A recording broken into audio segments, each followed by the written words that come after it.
Happy midnight, everybody. The moon is shining, so I hope all of you are smiling. Welcome back to Skyfall SMP. Today is episode 9. I'm very excited for it. We're slowly approaching our 10th episode, which is really exciting. But last episode, in episode 8, we went ahead and built this aqueduct among other things, and as promised, in between episodes, I have built the support pillars in the water so that our aqueduct is no longer floating, and we even added the custom island so that the tree is also no longer floating. So we have a custom island down here in the river. This was all hand done, and I am going to be coming back here and adding some detail, but this is just kind of the preliminary sketch of the custom island. Now, that's not the only thing that we did off camera in between episodes. I don't know if you guys remember way back in episode 3, but when we built the villa, we left a lot of the space empty for future projects. Well, I went ahead and did those. So let's go ahead and take a look at all the stations I added. First up, this isn't really a station, but we have a garden now in the courtyard, so it's no longer empty out here. We've got a really cool statue holding a shield and sword, and then 4 quadrants of leaves and flowers that have different color schemes. Then the first new station over here in the back is our brand new forge. This is where I'm going to be storing extra armor as well as tools and weapons. And I also added some storage for iron, gold, and other minerals. And we've done some really cool detailing using the armor stands. As you can see, we have a sword here on the anvil being worked on, which I think is really cool. And we were also able to hang some tools and weapons from this rack. They're really dark for some reason, which is a mystery I anticipate because the armor stand itself is actually in the wall, so they're just going to be kind of dark for now. I might find some way to fix that later on. But this is the forge room. Moving on, we then have the dimensions room. Even though this room is primarily nether themed, we are going to be storing all kinds of dimensional blocks. So we have tons of nether blocks, but then also we have some end blocks, shulker boxes, and down here I will even have some deep dark artifacts. Rounding the corner is perhaps my favorite station that we added. This is the library / study station, where we'll be doing all of our enchanting as well as storing enchanted books, and I love the way it turned out. The lighting is super dim, very ambient, but it is in fact spawn proof, and we added even more of the armor stand details. For example, we have this cool spyglass that's laying here, we've got a book that's being written perhaps at this desk, and over here up on this shelf we have what looks like a scroll. This is actually a banner pattern, but I thought it looked like a really cool piece of parchment for our library. Overall, I think this is my favorite station that we added. You guys will have to let me know what you think. Coming out of the other side of the library, we have a very small little redstone station. So I don't have many redstone components, so I figured I could do a pretty small station for this. It looks kind of like a workbench like you would find in someone's garage. We've got a mechanical table for putting parts together or kind of fiddling with little pieces. So this is where I'm going to be storing all of my redstone. I know it's small, but I didn't really need much. Moving on, we have a very cool pottery station. This pottery themed room was actually recommended by Raven way back in the comments section of episode 3, so thank you Raven for this idea. And basically, I'm going to be using this to store all of my kind of earthy building blocks. So we have mud, and I'm also going to be storing concrete powder and concrete, and then terracotta. So those are all of the blocks going in our pottery section. In terms of decoration, we have this cool little, I guess you can call it an adobo or some kind of pottery oven of some kind. We've got a drying rack where we have a pot that's drying, and we've got some candles on a little artsy bench. It's a pretty simple build, but I really like it, and again, thank you to Raven for the suggestion. And the last addition that we made to our base was over here at our brewing station. We now have a place to brew all of the potions that we're going to need. We've got a little nether wart farm, some barrels for ingredients, some barrels for glass bottles, and a barrel for brewed potions. I really like the black candles used here. Now, for our brewing station, I was actually having a really tough time coming up with a design for a station like this, so I turned to Pinterest. Pinterest is wonderful. I highly recommend it for inspiration, and I found an image that had this kind of block palette with the basalt texture, the black stone, and these crimson trapdoors. Now, the shape of the station does not come from Pinterest. I kind of designed that myself. But I did take inspiration from Pinterest for the build palette, and I was unable to find the username because the post on Pinterest actually came from an original on Reddit, and when I went to Reddit, it didn't exist, so I would love to give credit to the original creator, but I was unable to find them, and I'm so sorry about that. But those are all the additions that we have made over here at our villa base. I am so excited. This is finally feeling like a completed base. We've got the courtyard, we have rooms all around, and it's both beautiful and functional since now we can store all the kinds of blocks that were previously just in a bit of a chest monster in the back. So in the comments, let me know what you think of our new interior, and that kind of catches us up to where we are now. Now, my plan for today's episode is to add a brand new building in the area that has a particular function. We are going to be building a high-tech super smelter, and a really cool build to go along with it. Now, in terms of location, as we're up here on a tree scouting out our area, I'm thinking it would look best either over in this corner right here or potentially over there. So again, our two candidate locations are right over here in this area or back here kind of behind our amphitheater. And looking at it in FreeCam, I think I slightly prefer this area right here. Not that you guys would know this yet, but I think that the block palette fits really nicely with these builds more so than these ones. Now, rather than have the building encase the super smelter, I'm planning on having all of the tech of the super smelter underground, and then the building will contain the interface as well as a really cool ambient themed environment. So given that that's our plan, we're going to need a pretty big hole. Not super massive. I think it's roughly 30 blocks by 20 blocks by, I think, probably 15 deep. But it's nevertheless going to be our first order of business. So let's go ahead and clear some land for our super smelter.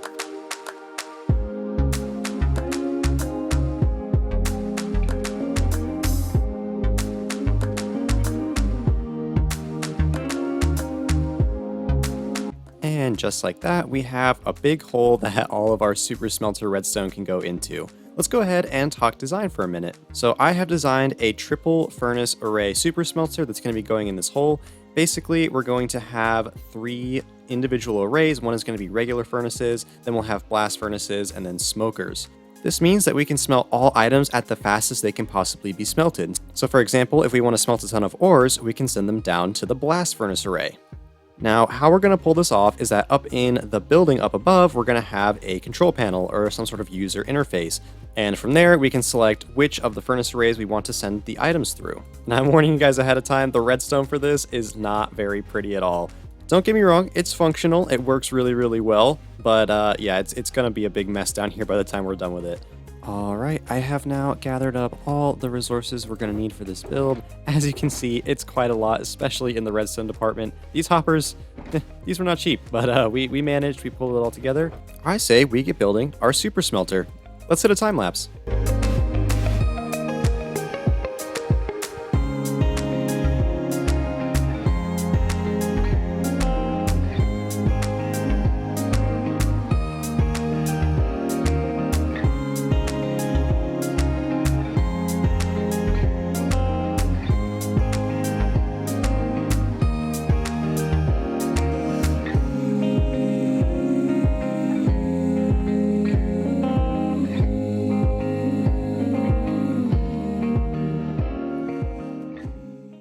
Allow me to introduce you guys to our brand new super smelter building.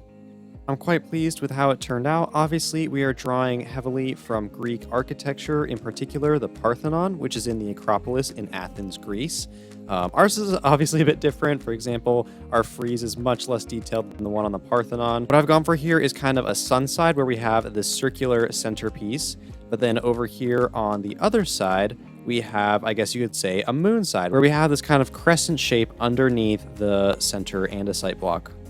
And actually, one of my favorite features of the build is the roof. I just really like the block palette with the basalt lines. I think it creates a really nice texture, and by leaving the edges light, we create almost the impression of a border going around, even though there actually isn't one. Now, let's head on inside and check out some of the features. You might be saying to yourself, Moonshine, it is really dark in there. Is that spawn-proof? No. No, it's not, but there is a temporary solution to the darkness, which I'll show you guys if we just walk on in here. Oh yeah. Oh yeah. We have some very cool automatic lighting. Not only does this add to the mood, but the fact that it lights up as you walk in is just something I find super duper cool. Now, in terms of the interface, we have this panel right here. We're going to take a look at the redstone in just a second, but for now we'll start up here at the input. We have these 3 lamps, and each of these corresponds to one of the furnace arrays. And by pressing this note block, I can select which of the furnace arrays I want to send the items to. So this one right here will send it to the regular furnace array. This one goes to the blast furnace array, and this one goes to the smoker array. And I can just go all the way through using this singular note block. Then on the ground over here is where I put in the items I want smelted, and this chest on the other side is for fuel. Once I have the right furnace array selected and I have my items and my fuel in the chests, I just flick this lever to send it off. And when the items are smelted, they actually pop out of this bubble elevator right here, and they are pushed by the water into these barrels over here. So this is where all of our smelted items will collect. I could just watch this all day. Oh man, and the fire charges sound amazing. And walking on out, we can step over here. There's another skulk sensor. It will activate and the lights will turn off. The extinguishing of the flame is something that we do using pistons. So we basically have some redstone under here so that when the skulk sensor goes off, we send a signal through all of these columns to basically pulse the pistons up and down and get rid of the blue flame on top. Now let's run around and take a look at some of the redstone underneath. Now remember, I warned you guys. This is scuffed redstone. It is very ugly under here. But here it is. Here we have our super smelter. I'll go ahead and glide on down. You can see all of our furnace arrays. Each one has 32 of its furnace type. So we have regular, again, blast furnace, and smoker. Now, basically how this works is that when we hit this note block right here, we're going to send a signal through this observer chain into this monostable circuit. And this is going to depower this redstone line here for just a brief moment, allowing an item to move exactly one hopper over. So each time we hit the note block up above, the item is going to move one over, and that's how we're getting different outputs that have redstone effects. Now, depending on what line is lit, we're going to light some corresponding redstone dust that deals with these rails. Rails change direction when powered or unpowered, so that's how we're making the minecart choose which track it goes on. Right now, the minecart will come from the input all the way around here and choose the regular furnace array because that's where we have it set. It then goes along these rails in a big loop, depositing items into all of the furnaces. Now, the rails are waterlogged, which causes the minecart to move slower through this area. This means that it has time to deposit not one, but two items into each of the furnaces. This way, when it makes a full pass going all the way through and then back again, it's going to deposit a total of 4 items into each of the furnaces. This is how all of the furnaces can be constantly smelting things, even though the minecart has to go back and get more items.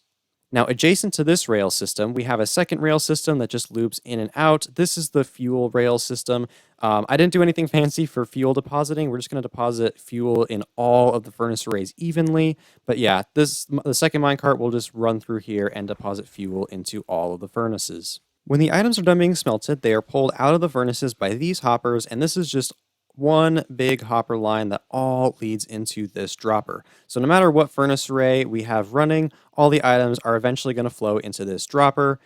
And we have a little circuit here that can detect when there are items in the dropper, and that'll start a clock to start emptying the dropper and sending the items upward.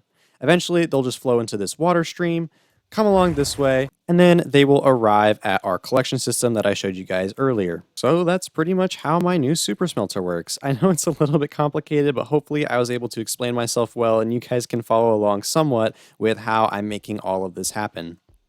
Now, I don't yet have anything to smelt in large quantities, so I can't really show off the speed in this episode, but basically, in the time it would take a single furnace to smelt a single item, this furnace array can smelt 32 items in regular furnaces or an entire stack of items in either the smokers or the blast furnaces.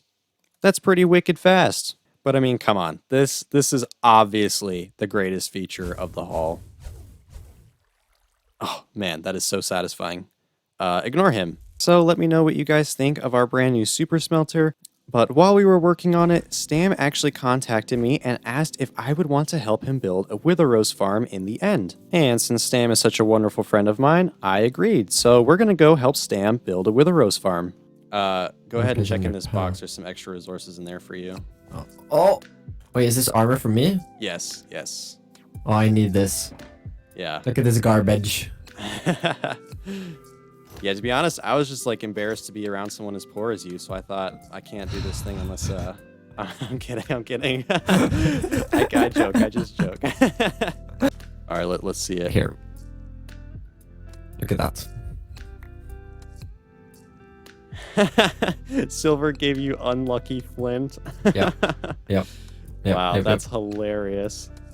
It's my unlucky flint. All right, to the end we go. To the end we go. Exactly. Again? All right, here we go. Oh, right, it resets all the... Yep, all the powers. Oh, what? Oh, what? Wait, what? There's no way that isn't That bugged. is so cool. Oh my god, what? Actually really And cool. here she comes. Oh my. Alright, let me... do murder. Oh, okay, we're professionals here. Yeah. Let me turn on There we go. hitboxes. There we go. Dragon looks so much less intimidating when it's just hitboxes.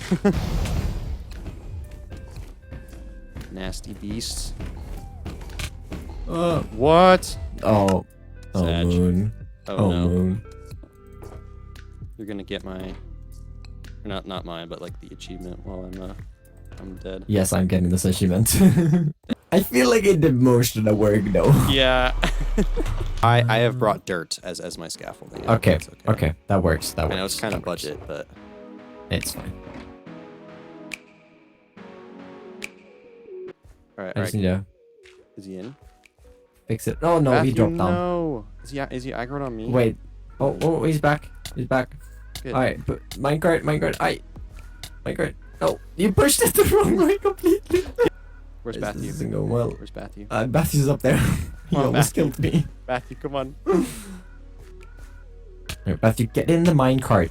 Matthew, Was he not in? Matthew, get in the minecart. Yeah, over Matthew here. is a maniac. Dude, You go he's here. wilding out here. He's violent. He's still aggroed at you. Go to the other side. Go to the Yeah, other side. I think so.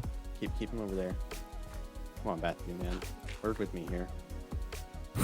Work with us, man. Oh yeah, that's smart. That's smart. He won't walk this way because the veil. Yes. Oh yes, Matthew's on. Yes, Matthew is imprisoned. All right.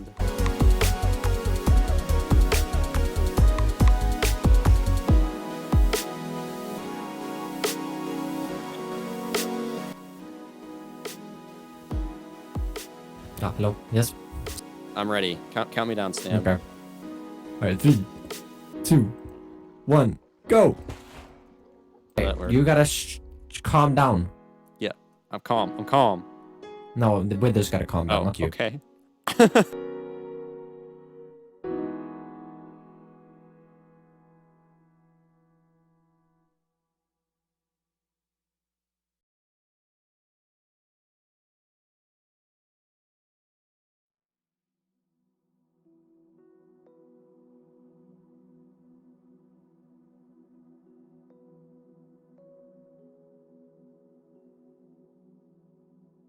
Go do your things. Go have fun at work. Will do.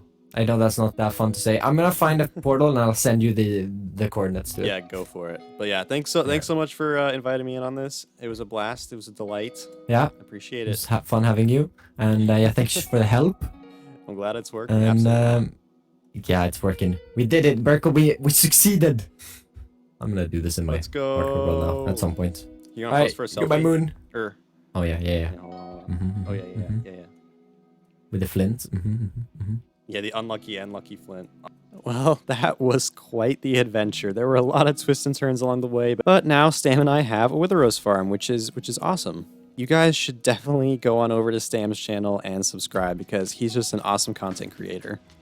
Now, there is one more thing that I want to do in today's episode, and it is a pretty small project, pretty humble project, but I want to organize our ender chest with a lot of shulker boxes because right now, it's feeling pretty crammed. There's just a lot going on here. After all, my ender chest is where I tend to store my pocket change. But anyways, we'll have to clean this up and get some better shulker box organization going.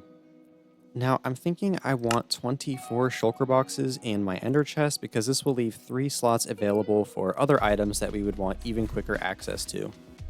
I know I want 1 shulker box for food. Probably another one for rockets. There we go. It's always good to have XP bottles on the go, so why don't we make a little pit stop box so that we can always mend our gear if we are in an emergency. I'm just going to go ahead and fill in the rest of these, and I'll show you guys what I have at the end. Now we can dye these colors to further organize them. I like my food to be yellow, and I like my rocket box to be red. Alright, I finished up organizing. Are you guys ready to see my brand new spiffy ender chest? Well, Here it is. At the top, I have all the items that I think I'm most likely to need. So rockets and food, I'm obviously going to be needing a lot of. We've got our pit stops to repair our armor and tools. Then we have our wallet, spare armor, spare tools, and then we have a wood box, a stone box, craftables, iron, gold, redstone, and emeralds, a beacon box for when we have beacons. Miscellaneous valuables are just things you can see right here. I have an IOU in there, a token, a netherite ingot, just things that are valuable that I didn't fit into the other boxes. Moving on, we have random blocks, natural blocks, flowers and dyes, dirt, and I'm also probably going to put other soil types in here. So podzol, coarse dirt, sand, and gravel will also go in here. Muddy, this is for all of the mud bricks since we build with those a lot. Portable workshop will be for things like crafting tables, furnaces, anvils, stonecutters, kind of all the workstations that you might need out and away from home. And then last, we have project boxes. Project boxes are just empty shulker boxes that I keep on hand for any project I might be working on. If I'm going mining, the project boxes serve as extra storage for deep slate and stone that I mine. If I'm working on a build, project boxes come along and can just act as an extra inventory slot. I've just found it's really useful to always have kind of 3 empty shulker boxes on hand to kind of just dump items into or take items from in whatever you're working on at that moment. So that's what project boxes are for. And then for our 3 slots that aren't shulker boxes, we have a crafting table, a bed, and more ender chests, since these are things I think I would need immediately and or just often. Organizing an ender chest with shulker boxes is a very satisfying thing, and it's super useful for the entire rest of your Minecraft playthrough. You just have items on hand when you need them. So if that's something you've never tried, I highly, highly recommend it. And I'll be filling these largely off camera. And with our ender chest all organized, I think we are going to bring this episode to a close. We've done so many exciting projects today. We built our very powerful super smelter and an awesome building to go along with it. That never gets old. We also met up with our friend Stam, where we got to build a Witherose farm despite many obstacles along the way. And lastly, we organized our ender chest to allow for future utility, as well as further efficiency and convenience. So that is all for this episode. Thank you guys so much for watching. I really hope you enjoyed. If you did enjoy, feel free to leave a like and subscribe, but no worries if not.